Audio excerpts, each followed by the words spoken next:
For outstanding performance in sports and games, the Government of India honors 2 awards, Arjuna and Dronacharya awards. These awards represent a rich legacy of a teacher-student relationship and also how deep archery is into the Indian history. Dhanurvedam is a branch of Vedas which is the foundational scripture for not just archery but the complete science of warfare in ancient India. Conflict resolution in ancient India is of 4 levels. The first level is Sama, through negotiating with the enemy state and resolving the conflict, or Dana, by creating an alliance with the enemy state and turning them into your friends. The third level is Beda, by intimidating the enemy, and the fourth level is Danda, by finally waging a war if necessary. Dhanurvedam governs how the final stage of Danda need to be executed on the war field. Lord Shiva is the first to narrate Dhanurvedam as a Upavedam to Yajurvedam. Eventually, sage Vasishta, guru of Lord Sri Rama, wrote a treatise on Dhanurvedam as Vasishta Dhanurveda Samhita. Vasishta Dhanurveda Samhita, Agni Puranam and Mahabharatam written by Vedavyasa and Sri Ramayanam written by Valmiki, all these 4 books together explain Dhanurvedam in its entirety. Dhanurvedam can be broadly divided into 4 different chapters. The first chapter is weapons and training, how to forge a weapon and how to train with that weapon. The second level is army construct, about the ranks and responsibilities. And the third level is strategy of the war, how to strategize both defensive as well as offensive missions. And the final one is the war ethics that needs to be followed all along. Let us understand the first chapter on weapons and training. Weapons are divided into 4 categories. The first one is Amukta, weapons that are not released from the hand during the attack like mace. And the second one is Mukta, which are the weapons that are always released from the attacker's hand like a discus. And the third variety is Mukta, it's like the weapons that can be released or directly used from the hand depending on the situation like a battle axe. And the fourth category is Yantra Mukta, which are always released from an instrument like a bow and arrow. Based on these 4 types, fighting with a spear, fighting with bow and arrow, fighting with a sword, wrestling, using a dagger, a discus, and a mace. These are the 7 categories of fighting that Dhanurvedam explains in every detail, right from forging a weapon, practicing with it, and how to use it effectively in the warfield. Take archery for instance. It explains about how the bow, the arrow, the string, the target, and the shooting techniques, all the technicalities of these dimensions of archery are explained in Dhanurvedam. The bow. Sage Vasishta takes Lord Sri Rama's bow Sharanga as a reference and goes on explaining how a bow needs to be built. He says that Sri Rama's bow is of 7 vitasti or 5.5 feet, made out of the horns of Sharaba deer indigenous to Kashmir. For general purposes, he says that the bow should be of 4 feet length and largely dependent on the height of the archer. The string. It explains that a string needs to be of a silk thread or the sinew or the tendon of a deer or a bison. The arrow. The arrows are of 3 types. Masculine with more weight distributed at the rear part intended for long range, feminine with more weight distributed on the spearhead for short range, and equally distributed weight for practice purposes, the third one a neutral category. It gives the designs for different types of arrowheads based on the need. The first one is a hacksaw shaped Aramukha for piercing through the skin, Kshurapa for cutting the enemy hands, Gopucha for general aim, Ardhachandra for aiming at the neck of the enemy, Suchimukha for piercing through the armor, Bhalla for internal organ damage, Vatsadanta for cutting the bowstring, Dviballa for dodging enemies' arrows, Karnika for dodging heavy weapons, Kakatunda to create a blow kind of an effect. Dhanurvedam explains the procedures to forge a poisonous effect into the arrowheads. Here is an example. People's tree's bark along with rock salt and costus plant should be ground in cow's urine. The paste should be applied on the arrowhead, heated on fire. Such kind of an arrows will have immediate poisonous effect once they pierce into the enemy's body. Like this, it explains about many other plants and the alchemy behind it to create such kind of poisonous effects. From here on, Dhanurvedam gets into a metaphysical dimension which is very complex for us to understand. It talks about Astra. Astra and Shastra are 2 types of weapons. A Shastra is a physical weapon like a sword or an arrow, while Astra is a magic spell attached to that weapon. Then it becomes an Astra. This particular slokam, it explains that there are 7 highly invincible astras in existence.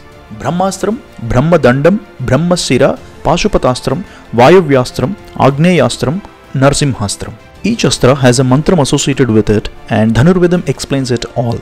It gives the mantram associated with Brahmastram, and it says that the archer should chant it for 10,000 crore times for using it for once in the battlefield. Just because it is difficult to understand, it would be foolish to say it's a myth. So let's leave it here and proceed. It explains about the target. A still archer and a still target is called a sthira. A still archer and a moving target is called chala. A moving archer and a still target is chala chala. And both the archer and the target moving is advaya chala. Last but most important of all, based on the range of the target and the type of the target, there are 8 body postures: Pratyalidha, Alidha, Vishaka, Sampada, Visampada, Darudurakrama, Garudakrama, Padmasana. And there are 5 ways of holding the arrow: Pataka, Vajramushti, Simhakarna, Kakatundi and Matsari. And 5 ways of drawing an arrow: Kaishika, Satvika, Vatsakarna, Skanda, Bharata. It's all about orchestration and the timing. Let's see practically how this works in real world. Lars Anderson, a Danish archer, tried to replicate the archery techniques explained in Mahabharata. Here's how he is dodging an incoming arrow,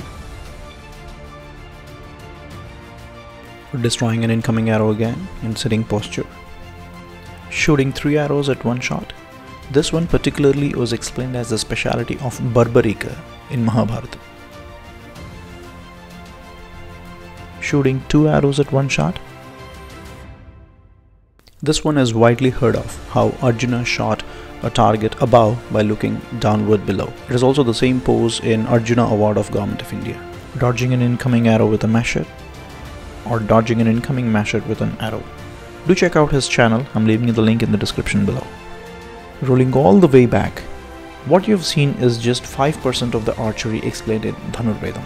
Still 95% of it I couldn't cover. Of course, it's impossible. Same way, for all other categories, every technicality is explained in great detail. Let us now get to the next chapter, the army construct. The grand epic of Mahabharatam details out how the army construct need to be.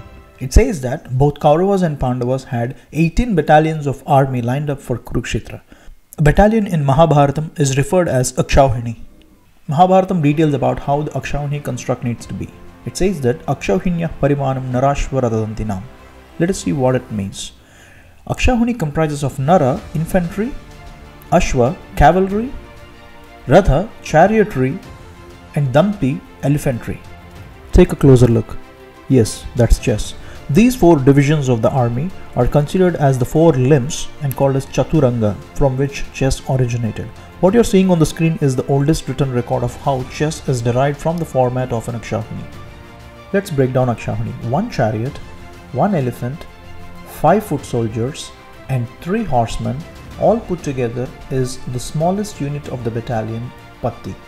That's Patti. 3 Pattis make 1 Senamukha, 3 Senamukhas 1 Gulma, 3 Gulmas 1 Gana, 3 Ganas 1 Vahini, 3 Vahinis 1 Prudhana, 3 Prudhanas 1 Chamu, 3 Chamus 1 Anikini, and finally 3 Anikinis 1 Akshauhini. So 1 Akshauhini is 21,870 elephants, 21,870 chariots, 65,610 horsemen, 1,09,350 foot soldiers. All put together, this is the big number which finally indulged in the war of Kurukshetra.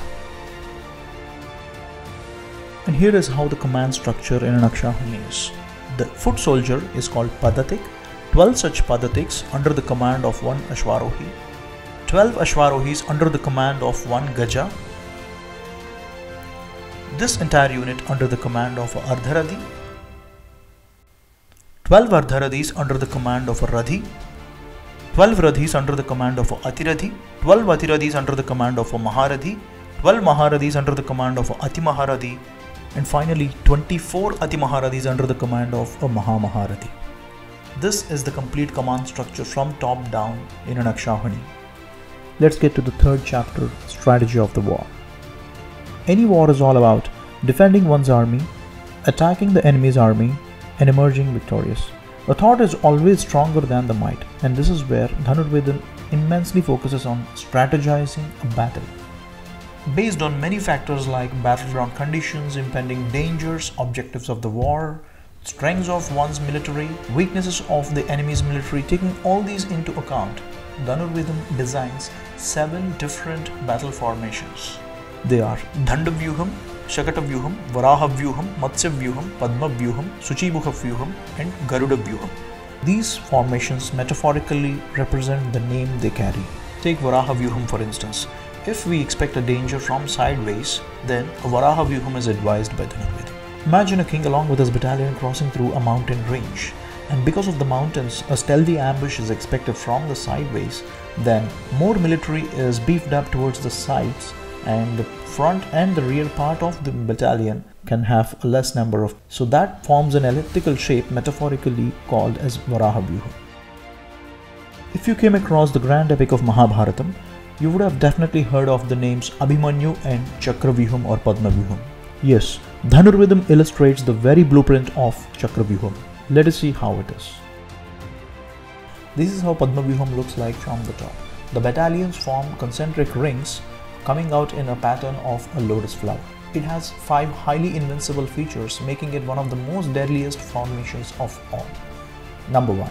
Impenetrable entry. The entry into this formation is almost impossible. The second one is increasing levels of difficulty.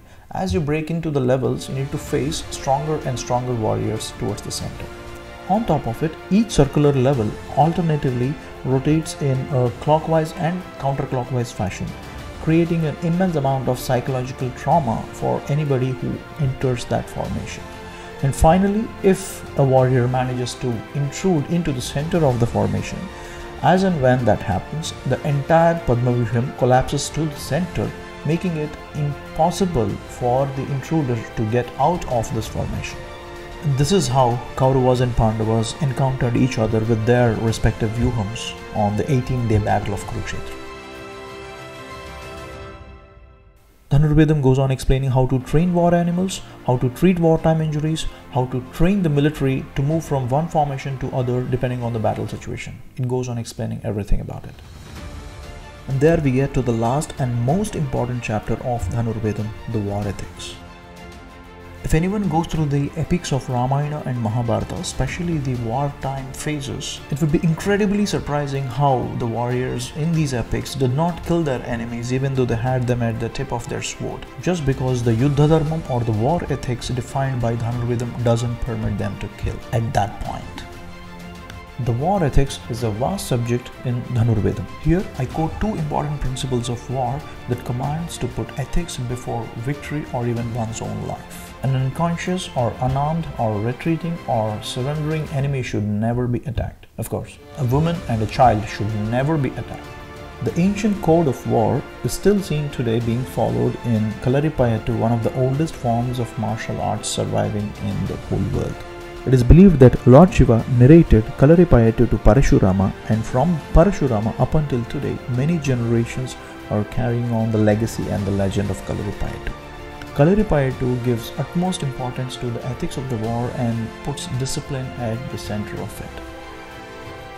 Same way, take Kung Fu for instance, which was started by Bodhidharma, an Indian king turned monk in China. It focuses on having uncompromisable ethics even before getting started with the martial arts.